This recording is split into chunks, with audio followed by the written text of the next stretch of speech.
कैलाश पर्वत पर महादेव और माता पार्वती शांत वातावरण में बैठकर बातें कर रहे थे। चारों ओर हिमालय की ठंडी हवाएं चल रही थीं। तभी अचानक माता पार्वती के कानों में किसी की करुण पुकार सुनाई दी। माता पार्वती, स्वामी, मुझे किसी भक्त की पुकार सुनाई दे रही है। कोई बहुत संकट में है और मेरी सहायता चाहता है। मुझे तुरंत वहां जाना होगा। महादेव, देवी, पहले मुझे भोजन करा दो, फिर अपने भक्त की सहायता के लिए चली जाना। माता पार्वती, प्राणनाथ, समय बहुत कम है। अगर मैं देर कर दूं तो मेरा भक्त संकट में पड़ सकता है। मैं जल्दी लौट आऊंगी। महादेव, गंभीर स्वर में, देवी, आज मेरा मन बहुत अशांत है। मुझे आभास हो रहा है कि तुम्हारे सामने कोई बड़ा संकट आने वाला है, इसलिए मेरी बात मानकर अभी मत जाओ। माता पार्वती मुस्कुराते हुए, स्वामी, आप चिंता न करें। मैं शक्ति स्वरूपा हूं। कोई भी संकट आएगा तो मैं उसे दूर कर दूंगी। मां अपने भक्तों की पुकार अनसुनी नहीं कर सकती। महादेव, फिर भी देवी, मेरी बात मान लो।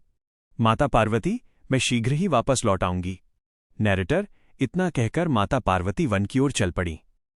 दृश्य बढ़ते हुए उन्हें फिर वही पुकार सुनाई दी। माता पार्वती उस दिशा में तेजी से आगे बढ़ने लगीं।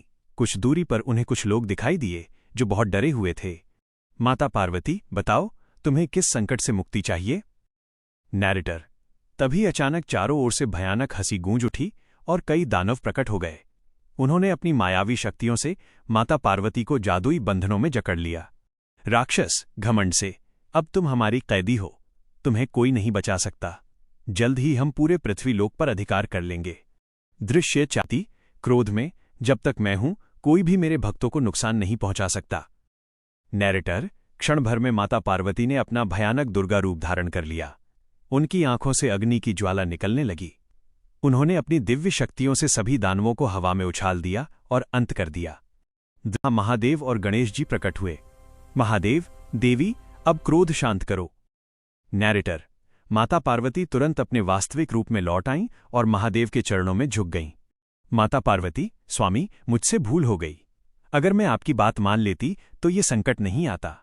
आज के बाद मैं कभी भी आपकी और अपने बड़ों की बात को अनदेखा नहीं करूंगी।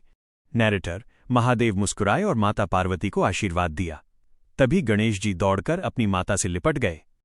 सीख, माता पार्वती के शब्द।